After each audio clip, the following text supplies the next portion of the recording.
Hello, everyone. Bayo Nanuga comes out with a State House press release and it says Chief of Staff Gbajabiamila not replaced by Muri or Kunola.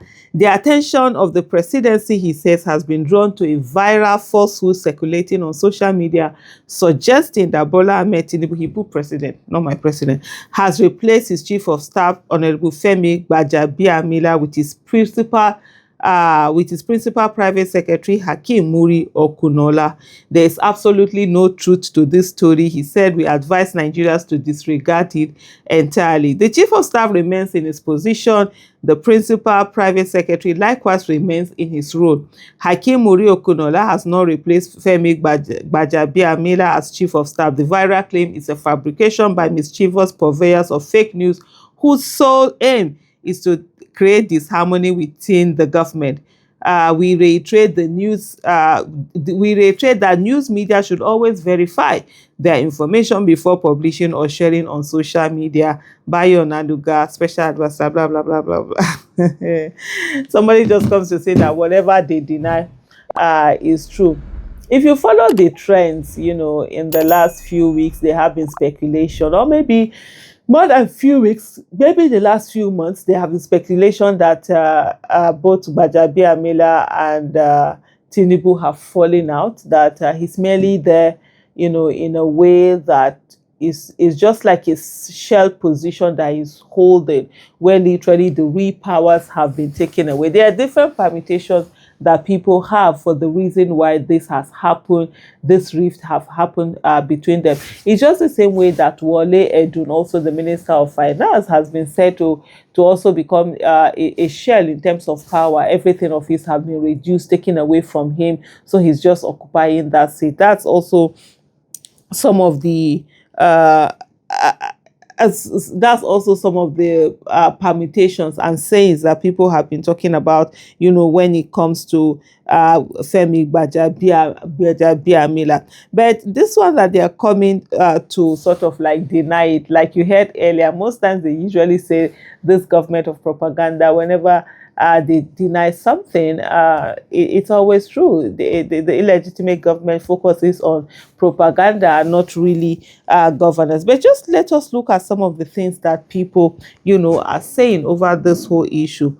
Bashiru Akambi says, what exactly is the public's business with who occupies that office? If governance was working, Nigerians wouldn't be obsessed with replacements and reshuffles. And that's just the basic fact. The fact that they are even coming out to come and put out a statement on this literally says everything.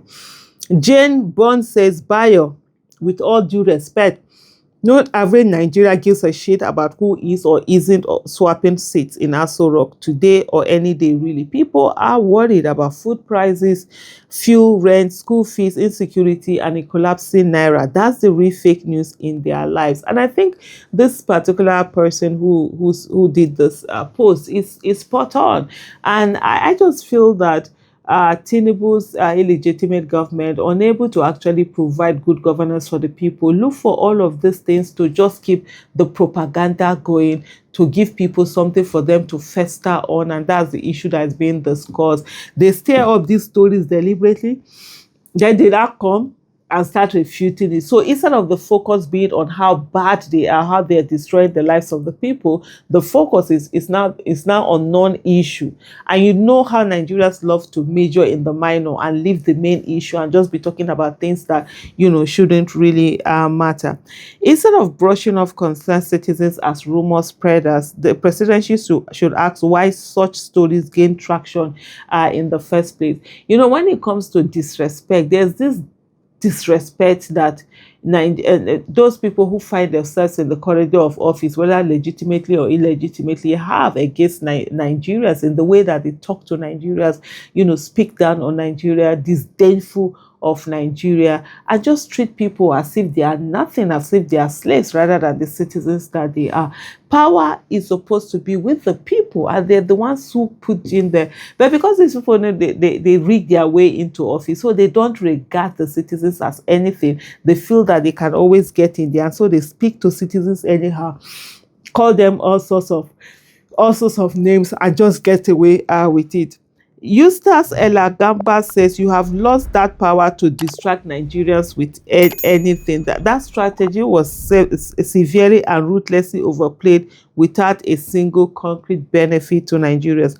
Discussing squabble in the kitchen cabinet can never be more important than insisting on controversial tax bill law. And of course, right now there is that whole issue of the tax bill law that was forged by the executive. What the House passed, the harmonized version that the House passed, is not what was signed into law and gazetted. And a lot of them very damning things were actually inserted into that particular bill, that the bill that they now signed into law, that is gazetted. And citizens are coming out to cry about it, and they're looking for everything they can to be able to distract the attention of citizens. And that's what you see here. That's what Alagamba is really sort of like talking about. Odo Akaji says Bayo Onanuga complaining about falsehood kwa wonders shall never cease. And he has sort of like two he has sort of like articles that he had written. Someone then comes that or something he had said, people are putting. One of them is a report of hardship in Nigeria, mere propaganda, Nan Chief Onanuga. That's what he said. This was in 2016 during Buhari. And then Tinubu secures landmark deal with UAE, visa ban lifted immediately. This was him also saying this. I think there was a time we all remember when they said that, and they all turned out to be lies. There are a lot of times that Bayo Onanuga has been caught in lies, in fake news. If there's the number one purveyor of fake news in Nigeria today, it's actually Bayo Onanuga. But here he is coming out and running his mouth as usual. But of course, like man must work, man must work.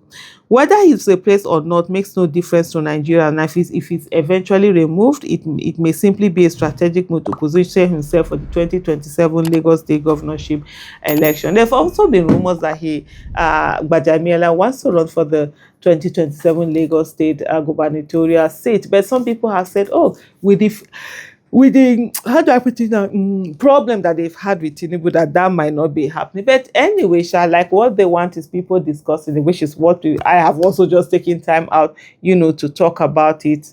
But at the end of the day, the focus on governance, so focus on things happening right now is about the tax law. Ensure that the tax law does not go into that, it's not implemented, because what is currently there right now is a forgery. And you can't just say, oh, they forge it. But like Taiwo Oyewole is trying to say, oh, they forge it, but just remove the forged part and continue. And no, forgery is forgery, and it's against the law. It's a crime, and it must be dealt with such. Thank you so much for watching. Bye.